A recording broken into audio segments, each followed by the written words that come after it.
pessoal. Então, acredito que todos me conhecem. Eu me chamo Ricardo Furlan. Sou consultor da Maranata há quase 4 anos aí. Hoje a gente está dando sequência aos nossos estudos, né? Hoje estamos no dia 7/11/2022, às 8h06. E eu vou compartilhar com vocês um pouco sobre o livro, né? Preparação e Planejamento. Uma parte no segundo capítulo aí. E só para a gente recapitular, né, o que foi feito no primeiro momento aí. A gente trabalhou 19 coisas que você pode fazer para se preparar para realizar uma venda consultiva, né? Eu vou só comentar aqui o que foi então, incorporar o orgulho da profissão de vendedor, fazer o pré-venda, levantamento de informações, trabalhar sempre vinculado ao plano de marketing da empresa, vender dentro da cultura do cliente, entender que seu preço não é a única coisa que as pessoas estão interessadas, fazer perguntas certas, começar a venda falando do cliente e não de si mesmo, vender benefícios e não características, vendermos o melhor colchão, né? Fazer prospecção no mercado, entre outros, né? São 19 assuntos que a gente comentou na abordagem passada do capítulo passado, tá? Então agora eu estou entrando no capítulo 2 do livro, como administrar a perspecção do cliente, tá? Então, montando o seu cenário de vendas. Então a gente vai ter que montar o nosso cenário de vendas. Por que isso? Porque às vezes o cliente já pode ter uma perspecção de outras empresas, de outro produto, e isso para nós às vezes acaba atrapalhando um pouco. Mas a gente tem que saber reverter, né? Então eu vou compartilhar com vocês aí esse conteúdinho aqui. Eu peguei mais ou menos por cima e eu vou passar aqui para vocês. Só um pouquinho aqui, deixa eu ajeitar minha tela aqui.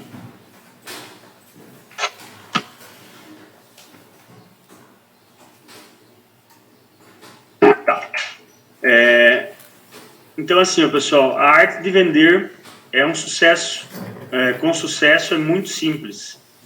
Existem apenas 3 variáveis envolvidas numa venda. Primeiro, existe a necessidade do cliente, né? Então, todo mundo hoje tem a necessidade do quê? De dormir bem, né? Nós trabalhamos com qualidade de vida, com qualidade de sono, né? Então, primeiro é a necessidade. Descobrir a necessidade do cliente para a gente levar o melhor produto para ele, né? Depois vem a nossa oferta, né? Que isso tudo está dentro dos livros. A questão de necessidade do cliente está dentro dos passos da venda. A oferta está dentro da proposta de valor. E por último temos a oferta do concorrente ainda, né? Que está no livro de negociação. Para o especialista Paul Goldner, eu acho que é isso assim que fala, vender é, na verdade, preparar-se para administrar a perspecção dos clientes sobre o que é realmente importante num relacionamento. Por que um relacionamento, né? Porque quando a gente está com o cliente na casa dele, a partir do momento que ele abriu as portas para nós, é sinal que ele já teve um pouco de confiança na gente, né? Senão ele não abriria as portas. No primeiro passo, às vezes a gente chega com um indicador, né? Tem esse momento. Fica mais fácil? Muito mais fácil, né?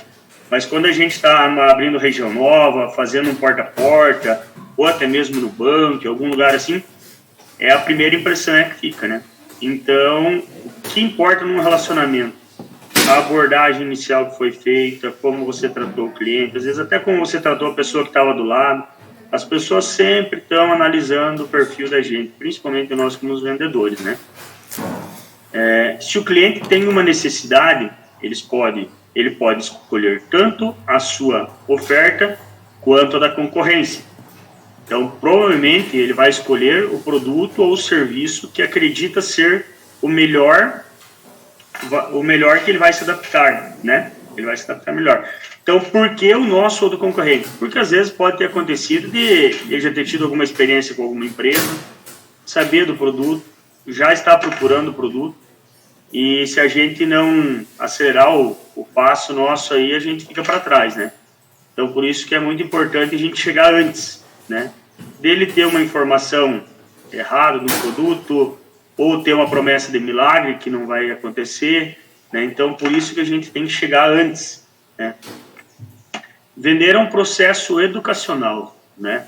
Então, aqui a gente vai falar um pouco sobre isso, né?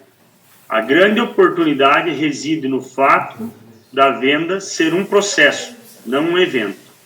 Então, assim, pode acontecer um evento numa venda? Pode. Você está passando na rua e alguém cai de paraquedas no teu colo e querer comprar um colchão. Aí vai se tornar um evento, né? Mas o processo é o que a gente faz no dia a dia, né?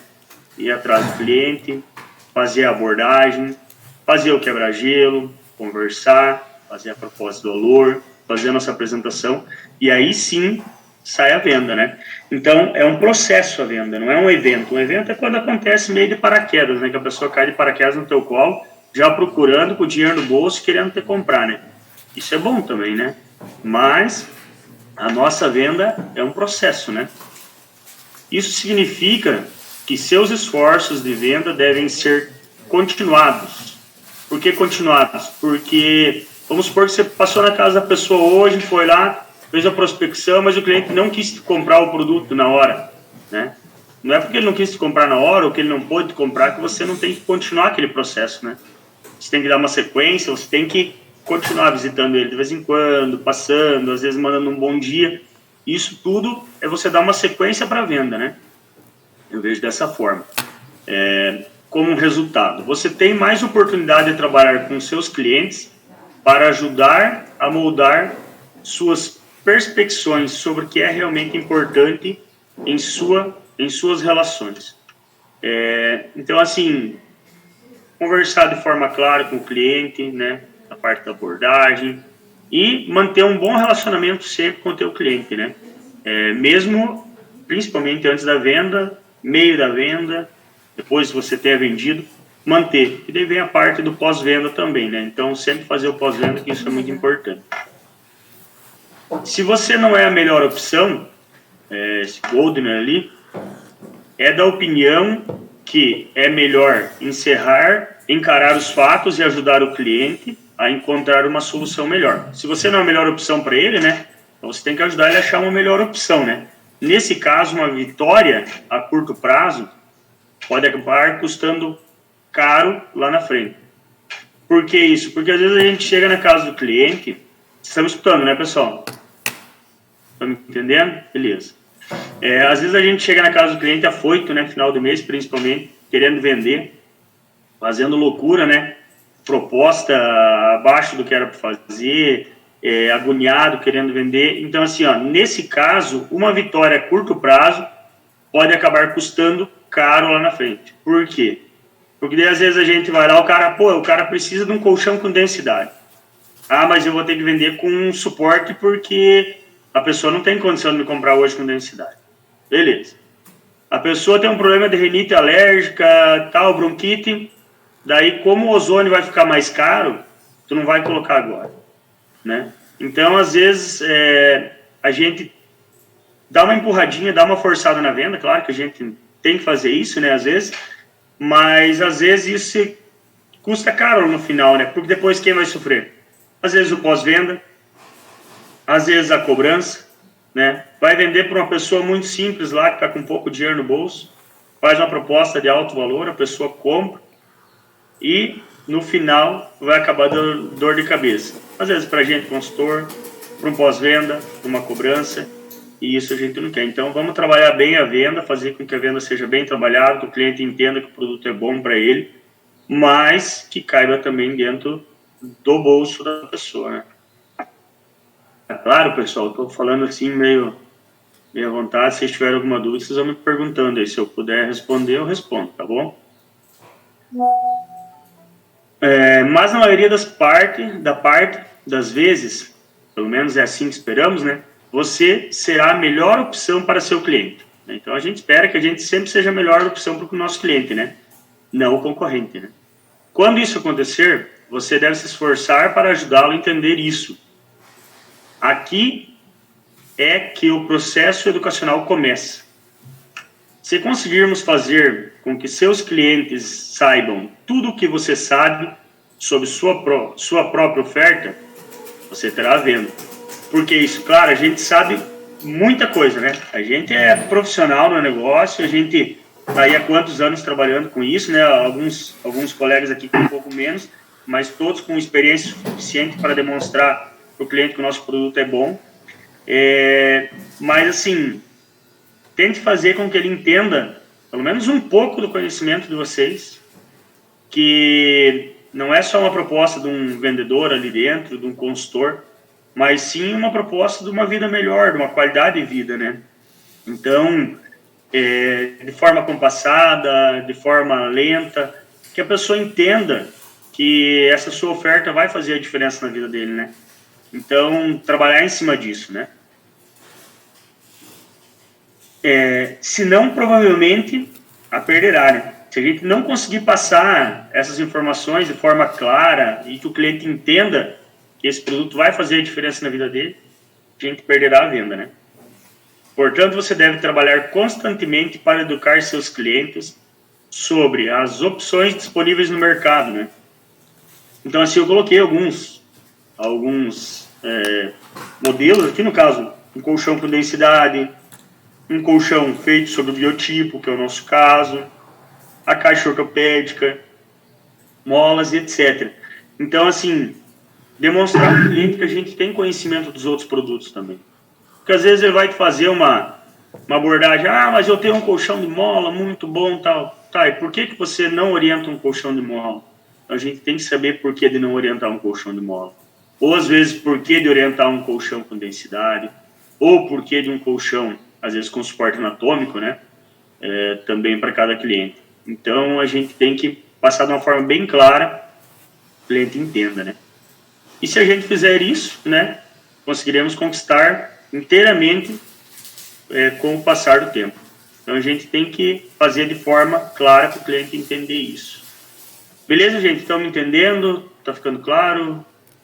Se quiserem anotar alguma coisa, vocês podem anotar, e quiser que eu volte algum slide aí, eu volto também. Tá? Isso, volta só um pouquinho, Fernandão, no outro lá. Eu estava... Isso, rapaz, obrigado, estou anotando aqui embaixo. Vocês podem me interromper, tá, pessoal? Que daí fica um pouco mais fácil da gente passar o conteúdo aí. Ô, Furlan, a parte anterior lá, se complementa com o que você está falando agora. Mas aqueles 3 pontos lá, né, que... O inicial? Que olha, assim... primeira... Posso voltar, Rodrigo? Já copiou?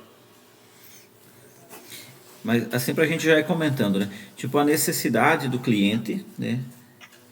A nossa oferta e a oferta do concorrente. São 3 pontos, assim, decisivos, né, da negociação, né? Se não houver necessidade, eu acho que dá para bater um papo aqui, né? Como que a gente vende para alguém que não tenha necessidade, né? Primeiro pilar lá, é possível vender quando não há necessidade? É possível. Por uma prevenção, né, César? Sim. O colchão ele não serve só para quem... às vezes o jovem fala assim, tá, mas por que eu vou comprar um colchão desse? Eu não preciso de um colchão, né? O colchão tem um colchão bom para dormir ali. Mas isso, o nosso colchão ele não vem como só para tentar amenizar uma dor de alguém. Ele vem para prevenção também, né? Eu vejo que como prevenção, né? Eu tenho um cliente meu que tem 28 anos e me comprou um CLA 360, né? Ele é o único CLA que eu vendi 360 na empresa, mas é um cara que comprou com prevenção, um cara que já pensa na saúde dele. Daí a pessoa pensa, vou ficar estourado na vida já, com as costas tudo arrebentadas, daí quando eu ficar velho eu vou comprar um colchão desse. E não é por aí, né? Então se você comprar para prevenir, né? Mas futuramente eu tô com dor nas costas. Cara, e se você não tivesse o colchão, como seria? Né? Poderia ser pior, né? Então o colchão ele vai auxiliar, né? Eu acredito que até a própria prevenção, né? Dá pra gente colocar como uma necessidade da pessoa também. A prevenção é tipo assim, você ser prevenido, que lá na frente aconteça um problema, é a gente criar a necessidade na pessoa também. A própria prevenção, não sei se vocês me entendem, né? Tipo, você prevenir é uma necessidade também, porque senão que saúde você vai ter lá na frente? O que você quer para o teu futuro, né? Ainda mais quando tem pai, tio, pessoas da família, irmão mais velho, que às vezes já tem problema de coluna, né? Você colocar como uma prevenção uma necessidade, ó. Você precisa de um colchão assim para você prevenir o problema lá na frente. O cliente ou a pessoa, enfim, mesmo que seja nova, como você falou, ele acaba se ligando que é uma necessidade para ele hoje comprar esse colchão, né? Então, sem necessidade, no meu ponto de vista, acredito que vocês também concordem, se a pessoa não vê aquilo como necessário, por que ele vai investir? Por que ele vai colocar a mão no bolso para comprar uma coisa que ele não julga necessário? Mesmo que seja uma necessidade de prevenção, ou que seja uma necessidade de aliviar uma dor, né? Acho que esse primeiro ponto aqui, necessidade do cliente, às vezes a gente meio que passa rápido às vezes na apresentação, né? E não identifica se há necessidade, se ele tem preocupação com prevenção, se ele tem já algum problema, ou alguém da família tem, né? Então, eu acho que assim, não dá para ir para frente a apresentação sem que a gente crie ou apresente, né, mostre a troca do colchão como para suprir uma necessidade, né? Se a pessoa não entendeu o colchão como uma necessidade, será que há venda? Será que a gente consegue vender para alguém que não vê o colchão como necessário, né?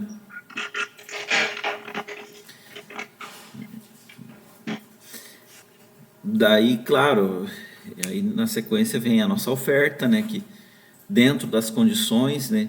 Eu usava uma frase, uso até hoje, que assim, a empresa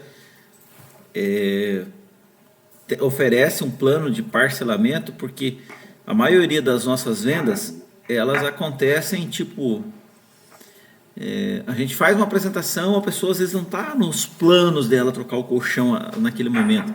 Por isso que a empresa já tem um plano de parcelamento, para que não atrapalhe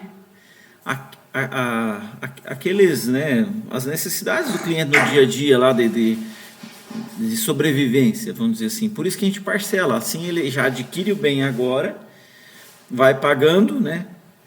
Então a nossa oferta ela precisa ser muito adequada para dentro das condições do cliente. Então, mesmo ele comprando o colchão agora, a gente não vai atrapalhar os projetos do cliente. Se ele tem um plano lá de melhorar a casa, viajar ou fazer qualquer coisa, por isso que o nosso plano parcelado é o que mais vende também, né, se for ver. Porque as pessoas não deixam de fazer aquilo que elas estão fazendo, ou têm planos de fazer, viajar, trocar de carro, enfim. É uma parcela a mais ali que ela está assumindo, né? E isso faz com que ela já comece a usufruir do bem do produto agora, sem atrapalhar esses outros planos aí que eles têm, porque acrescenta a parcela, mas não pega um montante total. Imagine se a gente só vendesse à vista, né? Aí às vezes a pessoa tem um plano de trocar de carro, pô, agora o cara vai levar meu dinheiro, eu ia trocar de carro agora, né? Então, por isso que eu acho que esse segundo pilar, que é a nossa oferta, ela tem que ser muito bem medida, né? Tem que ser muito bem medida dentro daquilo que o cliente pode estar assumindo, sem que atrapalhe os projetos dele, né? Sem atrapalhar os planos dele, né? Mas enfim, eu só abri esse debatezinho desses 3 pilares, daí entra a oferta do cliente também, de repente alguém tem uma oferta melhor do que a nossa, né? É decisivo também. Mas enfim, só para debater um pouquinho, até provocar vocês a falar um pouco mais sobre isso. É possível vender para alguém que não tem necessidade? Como que entra a nossa oferta no meio de tudo isso, né? Mais abaixo vai falar um pouco da questão dos ciclos aí, né, da venda e da oferta de concorrentes e tal. A gente vai entrar no assunto abaixo aí, tá? Então vou dar sequência aqui, tá? Vamos analisar primeiro os clientes, né? Montar um cenário, no caso, né? Ou seja, administrar as perspectivas dos clientes sobre o que é importante numa relação. Então, isso é... Percepções, Forlan, desculpa te corrigir. Isso. Percepções. Administrar as percepções dos clientes sobre o que é importante numa relação. Obrigado, Rodrigo. Eu vejo que isso está bastante no quebra-gelo, né? Então, a gente analisar o cliente, né? Qual a vontade dele, às vezes, a necessidade, né? Como o César falou, se ele tem necessidade, se ele não tem, como que a gente vai fazer para tentar sair com uma venda da casa do cliente, né?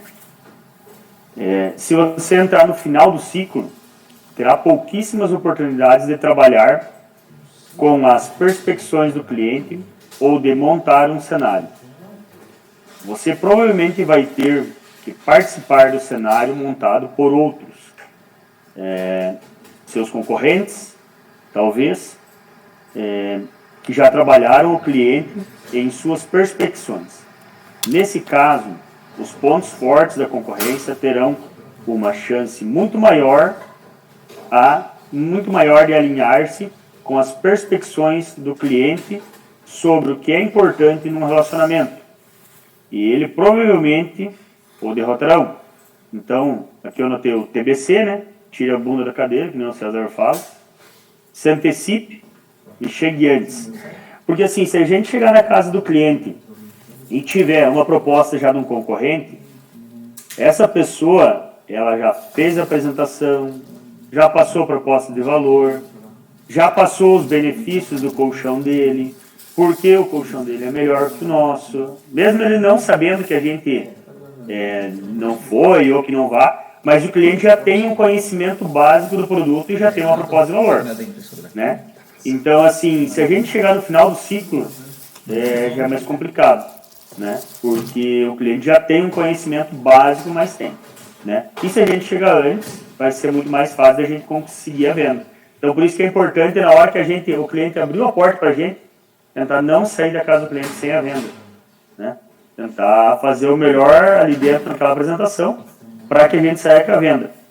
Ou que a gente não... Porque às vezes a gente vai na casa do cliente, faz uma apresentação maravilhosa, o cara não tem condição na hora, e daí você esquece o cliente. Daí o cliente... Chega um outro picareta lá, mas o teu colchão é igual ao da Maranata? É igual, tem as mesmas terapias. Mas o cara me fez 10 mil no colchão. Não, o meu vale 6. Não, vou comprar o teu, é o mesmo colchão, né? Então, por isso que a gente tem que tentar sair da casa do cliente com a venda, né? E tentar chegar antes do final do ciclo, né?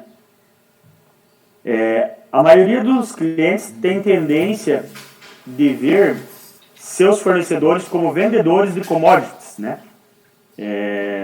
Cuja principal característica de definição passa a ser o preço, né? Nós não vendemos commodities, né?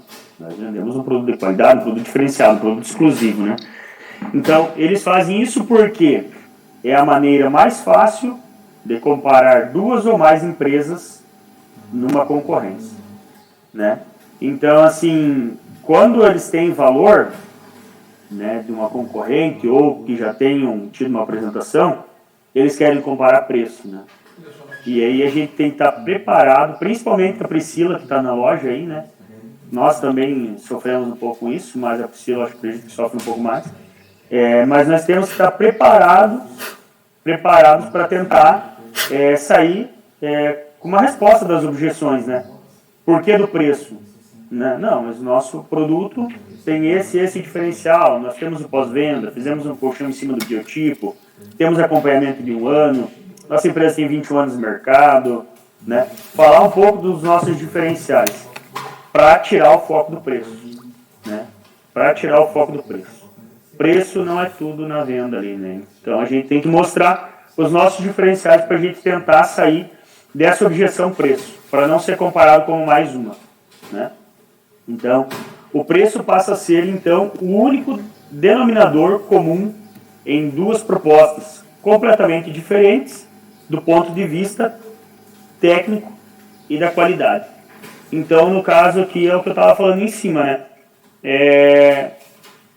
As propostas podem ser iguais de questão de valores ou dar muita diferença, né? Só que no ponto de vista técnico, né, que seria os diferenciais da nossa empresa, a qualidade do nosso produto, né?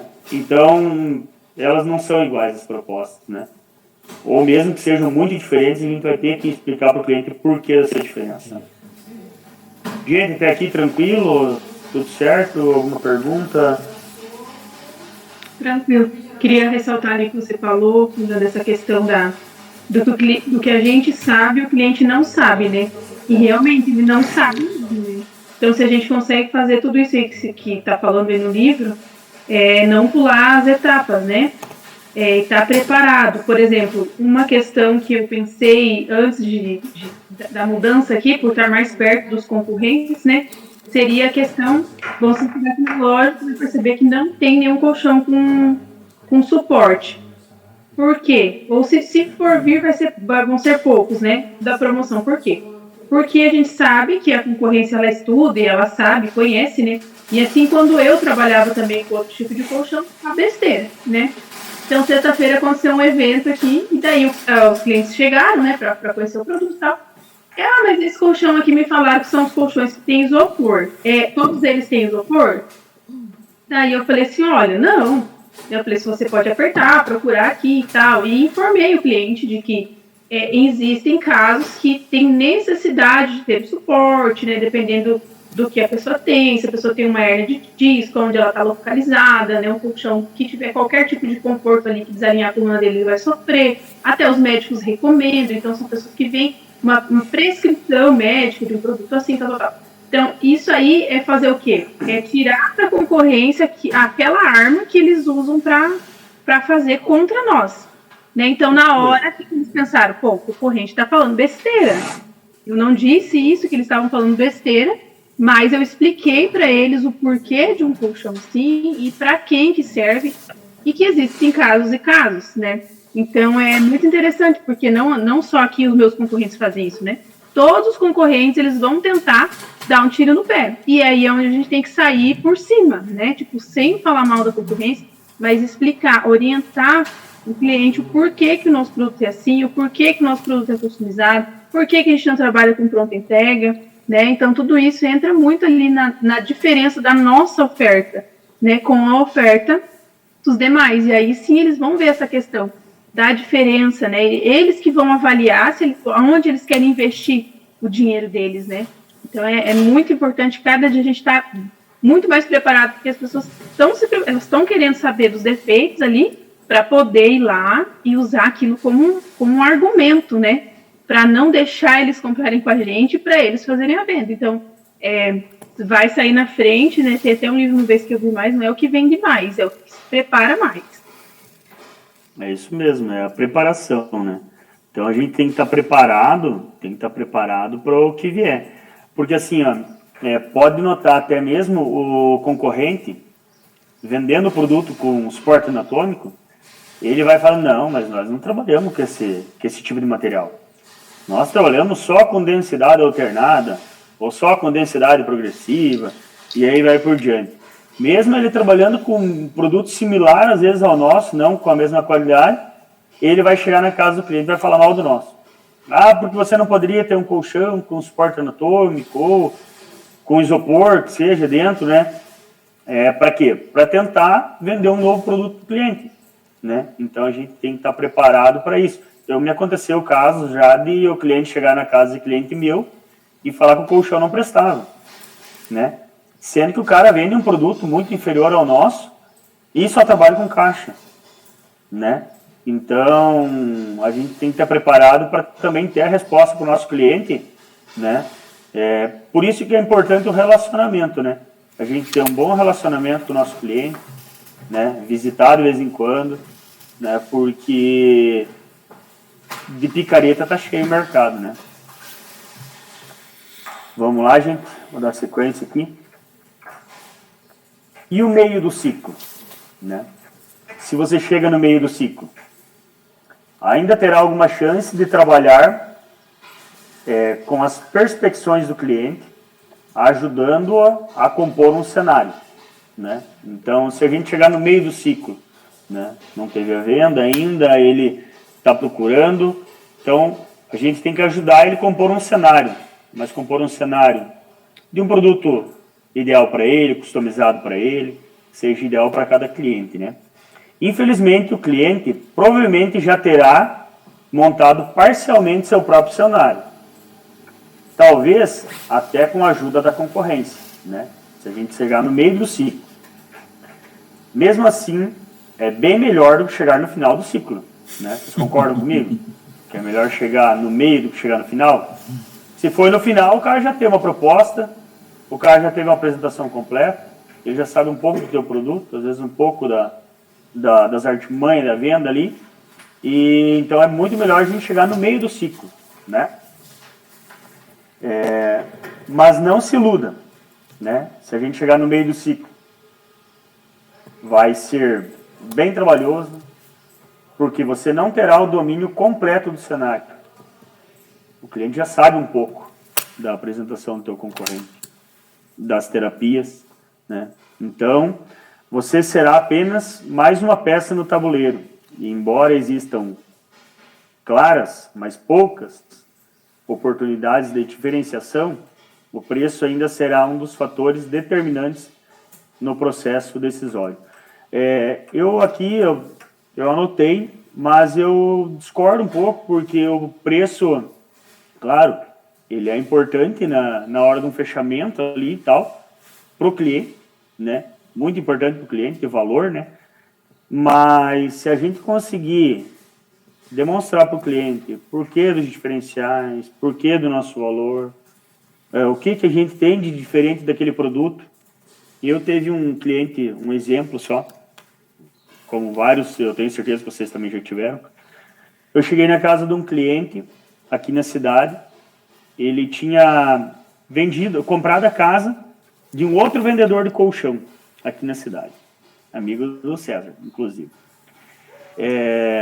E daí ele comprou a casa do cara, pagou R$280 mil à vista na casa, e o cara estava vendendo um colchão para ele, um colchão de R$6 mil à vista, da concorrente, né? E eu falei para ele, mas o teu produto é mais caro, não sei o que e tal. Seu Dinarte. Eu falei, seu Dinarte, o negócio é o seguinte, eu não vou ser o mais barato que tem no mercado, mas eu tenho certeza que eu sou o melhor que tem no mercado. Então aí, vai do senhor ver se é interessante comprar com nós ou comprar da concorrente, né? Então, a gente tem que saber a hora certa de dar um checkmate no cliente. Por quê? Porque a gente sabe que o nosso produto é bom, né? A gente sabe dos diferenciais que a gente tem, da qualidade que a gente tem, desde que a gente faça um colchão certo para o cliente, faça uma enquete bem feita, faça um levantamento de necessidade bem feito, né? A gente vai saber o que o cliente precisa. Se o cliente fala, não, é esse aqui mesmo, é isso que eu quero, a gente pode falar de boca cheia que a gente não vai ter medo de errar, né? Porque a gente fez um colchão que vai atender a necessidade do cliente, né? Então, assim, procurar descobrir isso, né? Fazer certinho para não se incomodar, tá? Vamos lá, então, gente. Você terá maiores probabilidades de controlar o campo ou de administrar as perspectivas do cliente se conseguir entrar no início do ciclo da venda. Então, é a gente chegar antes, se antecipar, se programar, né? Então, prospecção. Vamos prospectar. Ah, mas tem cliente que eu visitei há 1 ano atrás, 2 anos atrás. Cadê a enquete? Visita esses clientes novamente, né? Deixe guardado ali essas enquetes, vá visitar. Ah, mas na época eu não podia. Eu sei que a Vaniela faz bastante isso, eu vejo que ela comenta também. Mas o cliente pode comprar só na safra do ano que vem. Deixa anotado ali. Vá lá em abril, vá em março, vá lá e visite ele. Mas deixa um compromisso com ele. Eu vou voltar a te visitar. E se tu prometeu, eu volte. Né? Porque às vezes daí deu abril, o cara, não, a Vaniela vai voltar a me vender o colchão aqui. Daí a Vaniela esqueceu do seu João lá. Daí passou o Marcolino na rua ali vendendo um colchão pica-fumo lá. E foi lá e, a Vaniela não apareceu, eu vou comprar do pica-fumo aí. né? Vai lá e compra.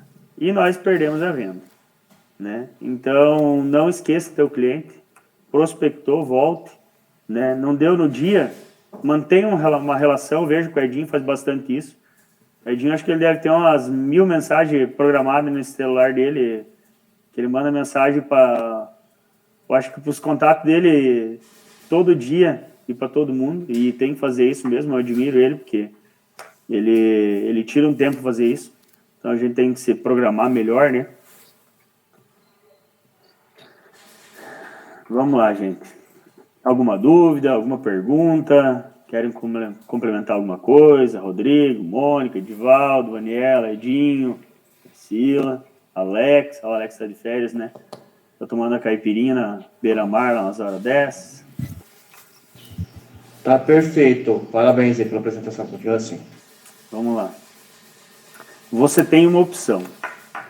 Nossa melhor oportunidade ocorre quando participamos do início do processo.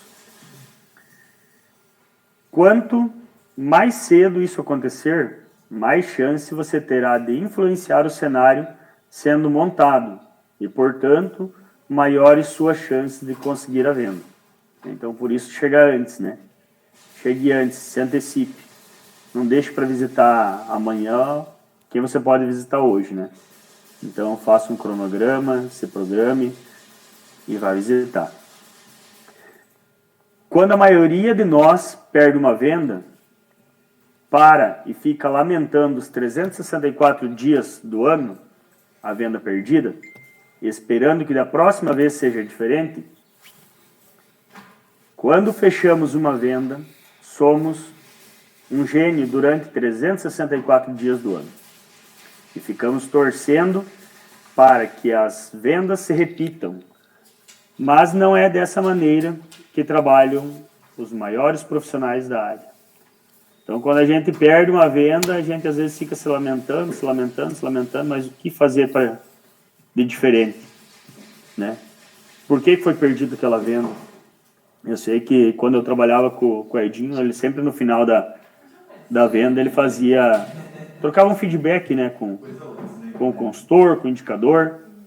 Tá, por que nós fizemos? Por que nós perdemos essa venda? O que faltou? Faltou dinheiro da parte do cliente? A gente não fez uma apresentação bem feita? O que foi? E é tão gostoso quando a gente faz a venda, né? Daí ó, ele fala ali, ó, somos um gênio durante 364 dias do ano, né? Então a gente entra uma alegria na gente, né? Porque a gente vive da venda, né? Todo vendedor depende da venda, né?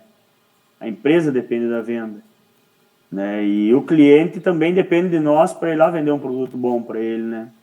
Então, vamos tentar focar nessa parte aqui de quando fechamos a venda, somos um gênio durante 364 dias, né?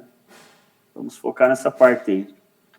Os campeões entendem o valor de controlar o cenário e, por isso, trabalham sempre da mesma maneira. Ganhem, empatem ou percam. Então, se hoje não deu a venda, não saia desanimado amanhã porque não saiu a venda hoje. Vá com o mesmo ânimo, com a mesma força de vontade, com a mesma expectativa de venda que você saiu naquele dia que você fez a venda. Então, todos os dias a gente está matando um leão por dia, né? Principalmente agora, nesse período aí que está um pouco conturbado aí, a nossa nação, né? A gente sente um pouco, mas é possível, que nem o César falou, ninguém está queimando dinheiro ainda, ninguém está jogando fora. E se souber onde que estão fazendo isso, me avise que eu vou buscar, né? Mas temos que fazer como a água, né? O César sempre fala, né? Ainda mais agora, temos que fazer como uma goteira, né? A goteirinha ali na chuva ali, né? Ninguém quer uma goteira em casa, né? Mas ela vem, entra pela cobertura, cai no forro, mesmo que tenha uma laje, se tiver uma fissurinha, ela vai passar. Então, vamos tentar trabalhar animados, né? Mesmo que a gente não venda todo dia, mas vamos no dia seguinte e vamos tentar vender, né? Lembre-se, não importa o resultado da primeira venda, seu objetivo deve ser sempre o mesmo: controlar o cenário para todas as vendas futuras. Se você conseguir a primeira venda, parabéns. Agora você tem um certo período de tempo para controlar o cenário da próxima compra. Se perdeu a venda, você tem exatamente o mesmo tempo para também tentar controlar o cenário da próxima compra, né? Então, assim, se a gente fez a venda, a gente tem um período para controlar aquela ansiedade, aquela alegria, aquela euforia da venda, para ir para uma próxima casa e fazer uma próxima venda. Agora, se você perdeu a venda, por algum motivo não deu a venda, você tem o mesmo tempo para controlar essa ansiedade, para controlar essa agonia, para controlar o estresse gerado naquela venda, mas você tem que ir para frente para buscar nova venda, tá? Lembre-se, não importa o resultado da primeira venda, seu objetivo deve ser sempre o mesmo: controlar o cenário para todas as vendas futuras, tá? Todos os dias do ano você tem a oportunidade de se posicionar. Por isso, ao trabalhar com o intuito de controlar o cenário da venda, lembre-se das 3 grandes características de todo grande campeão de vendas, tá? Os campeões são proativos. Seja proativo, né? Campeões não ficam esperando que alguém crie suas oportunidades de sucesso. Só depende de nós administrar as perspectivas dos clientes. Ninguém vai fazer isso por nós. Ninguém vai fazer isso por você. Muito menos nossos próprios clientes, tá? Então, seja proativo, tá? Campeões pensam de maneiras estratégicas. Por isso, do planejamento e da prospecção. Seja estratégico. Crie estratégias. Como a gente todo dia está conversando com clientes, cada apresentação vai ser uma diferente da outra, né? Então, tire de positivo de uma, o que for negativo, elimine, e assim por diante, tá? Então, campeões pensam de maneira estratégica. Alguns clientes não vão entender sua proposta no contato inicial, tá? Alguns clientes não vão entender o teu valor no primeiro contato, tá? Ao trabalhar para controlar o cenário da venda, pense estrategicamente para que cada novo contato agregue novas e valiosas informações.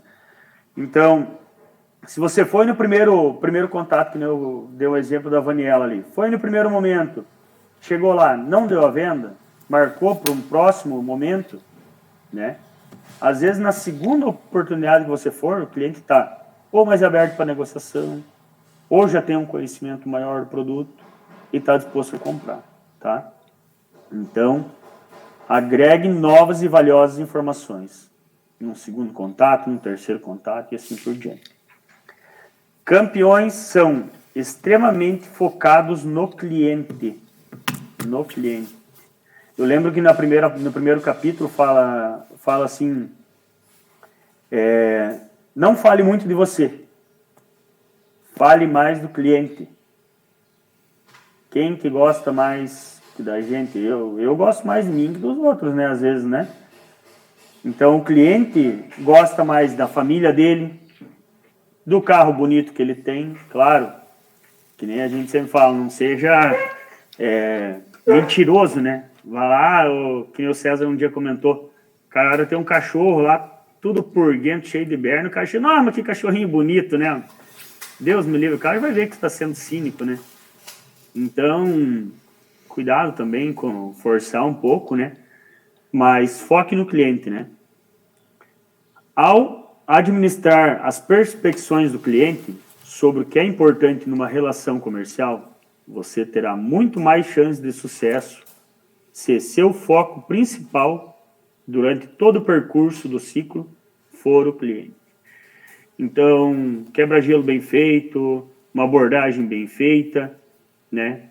Converse com o cliente, entenda a necessidade dele, deixe ele falar sobre a família, mas também que não demore muito, né? Senão a gente passa do período nosso de quebra-gelo e acaba saindo do foco que é a nossa venda.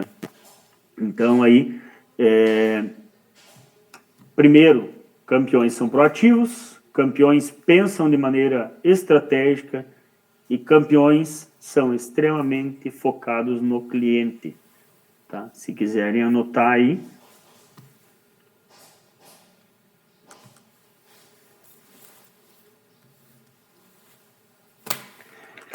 E para encerrar, uma frase aqui do provérbio árabe: tudo que acontece uma vez pode nunca mais acontecer, mas tudo que acontece 2 vezes acontecerá certamente uma terceira. Então, se a gente fizer só uma venda, vai ser quase que impossível, no caso, né, ele está dizendo aqui, fazer uma segunda. Mas se acontece 2, pode ter certeza que vai acontecer uma terceira, né? Então, essa é uma frase para refletir aí. Gente, era isso. Foi bem breve aí. Esse é o 2º capítulo do livro. Espero que tenha agregado algum conhecimento para vocês aí. Se tiverem alguma dúvida que eu puder ajudar, estou à disposição. Sou consultor igual a qualquer um de vocês aí. Todos somos iguais, né? E estamos aí tentando cada um pegar um conteúdo e ficar especialista no assunto, né? Então, espero que tenha ajudado de alguma forma vocês aí, beleza?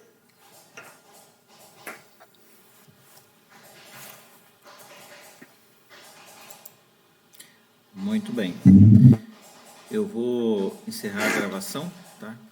E daí eu peço para vocês que as anotações, depois que eu publicar no grupo do Evolua, vocês escrevam as anotações, os tópicos principais, lá nos comentários do vídeo, para que depois gerem pontuação para todos, tá bom?